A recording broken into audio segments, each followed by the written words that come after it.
Ready or Not is a game with an immense level of depth. Each mission contributes to several overarching plots, each more interesting than the last. The focus of this video is the story of the Left Behind, their creation, motives, and fate. I'm going to do my best to stick to the facts and not dive into too much speculation. And as you're watching this, if you have any questions, theories of your own, or just general comments, leave them in the comment section below, and I will read each and every one of them. And with all of that out of the way, let's jump into the events leading to the creation of the Left Behind. Cornelius Fremont is a United States Senator representing California and is a candidate for the 2028 presidential election. Married to his wife Lucille, and the father of four, Senator Fremont is portrayed as a wealthy and well-established politician. As established as he may be, Senator Fremont caused public outcry when he supported a bill that would cut funding to the Veterans Affairs Hospital, or the VA, which already suffered from a lack of funding. His decision to support the bill led to widespread protests across the city of Los Sueños. The eventual passing of the bill led to a further decrease in funding for the VA and the alienation of veterans. Some veterans became disenfranchised with the United States due to the lack of support they had received after they served their country. This disenfranchisement led to the eventual radicalization and the creation of the domestic terrorist group, the Left Behind. The Left Behind is a group of former service members who believe they've been abandoned or betrayed by the institutions they once served.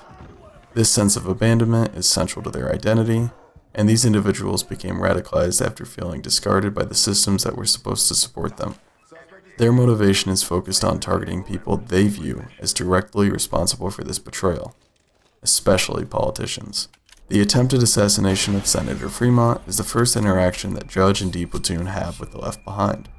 In the mission Ides of March, on October 1st, 2025, the Left Behind attempts to assassinate Senator Fremont during his campaign speech in Los Sueños. The Left Behind establish a barricaded position in the Barista Cove apartments, overlooking the location of the senator's public appearance. The setup in the King Suite and attempted assassination are showcased in the No Room for Civility video released by Void Interactive. Within that video, we can see that the Left Behind took multiple shots at Senator Fremont, hitting him once before he is able to escape to his motorcade. In the mission briefing, D Platoon is informed that the senator is in stable but critical condition. In addition to Senator Fremont, 2 police officers were killed and 3 civilians injured from a shooter using a marksman rifle in the Queen Suite.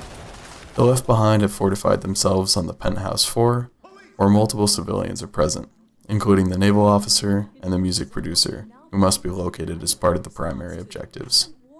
At 11 a.m., Judge and D Platoon make entry to the penthouse. The Left Behind proved to be a formidable threat, equipped with body armor, heavy firepower, and years of training that make them exceptionally difficult to engage. Ides of March is the 6th mission in Ready or Not's timeline, based on difficulty, and it represents a clear jump in difficulty compared to the previous 5. The engagement is far more intense and is further complicated by the presence of traps throughout the penthouse. Throughout the mission, and within the No Room for Civility video, we can see suspects with prosthetic limbs. This reinforces the idea that the Left Behind are veterans who have suffered for the benefit of their country. It is understandable that they are disgruntled with Senator Fremont's bill, however their actions lead to the deaths of police officers and the injury of civilians. These actions appear to conflict with the Left Behind stated motive of only targeting those who they believe are responsible for the betrayal of veterans. However, it can be argued that their willingness to engage police and resist D Platoon is driven by the desire to preserve their operation and ensure they can carry out their objectives. During the mission, after arresting some of the Left Behind members, they claim that the injury of civilians was unintentional. However, the actions of the Left Behind in the mission Sins of the Father challenges that completely, but we will get to that shortly.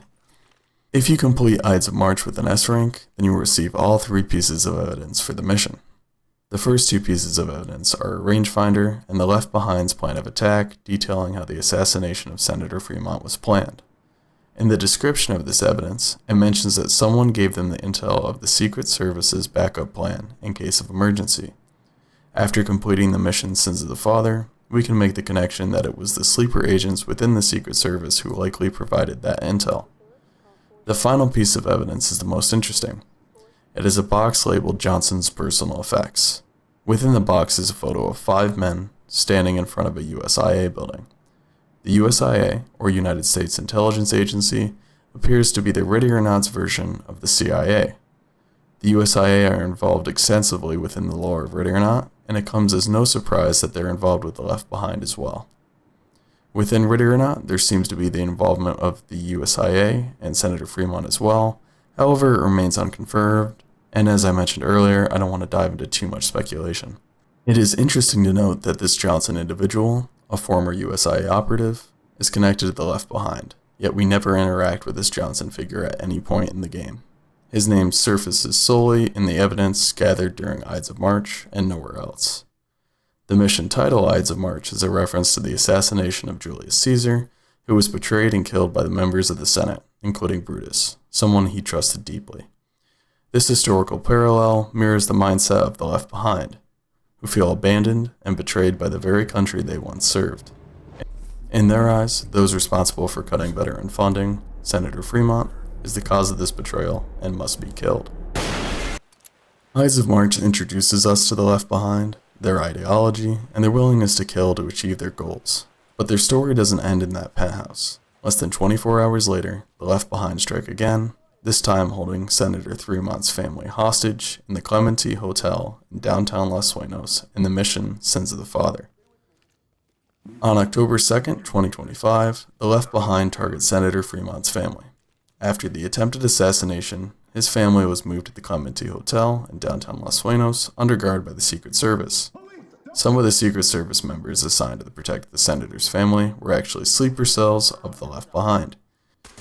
These rogue members take the senator's family hostage and threaten to execute them on video unless Senator Fremont owns up to his actions, meaning that he takes responsibility for the fallout of the bill he helped pass.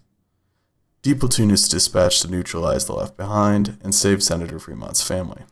As I mentioned previously, in Ides of March, there seems to be a genuine remorse from the members of the Left Behind for harming civilians. In Sins of the Father, however, we can see multiple bodies of civilians throughout the hotel, showing a complete disregard for the preservation of civilian lives. These actions by the Left Behind sleeper agents either show a degradation in the values of their organization, or the reality of what the group has been all along, a terrorist organization. Upon completion of the mission, if earning an S rank, we will be rewarded once again with 3 pieces of evidence. The first being the video camera used to record the threat of harm against Senator Fremont's family. The second, a note from the 2 surviving bodyguards of the Fremont family, expressing their gratitude to D Platoon and SWAT as a whole. And lastly, the revolvers of Frankie Wilfride. These revolvers belong to the famed outlaw Frankie Wilfride, who after a series of bank robberies in the mid-19th century, made his last stand among his companions Jack Newman and Abraham Nelson inside the Clementi Hotel. This last stand between the outlaws and the police resulted in a 30-minute shootout between the 2 groups and the deaths of all 3 outlaws. Up until the events of Sins of the Father, the revolvers of Frankie Wilfride remained in the lobby of the Clementi Hotel, serving as a preservation of history and a tourist attraction. With the altercation between the Left Behind and D Platoon mirroring the events of the shootout, the Clementi Hotel decided to donate the revolvers to the Los Sueños Police Department. Sins of the Father is the last mission, at least up to this point, that the Left Behind are a part of. The mission name, Sins of the Father, is a biblical reference referring to how a child can be punished due to the actions or sins of their parent.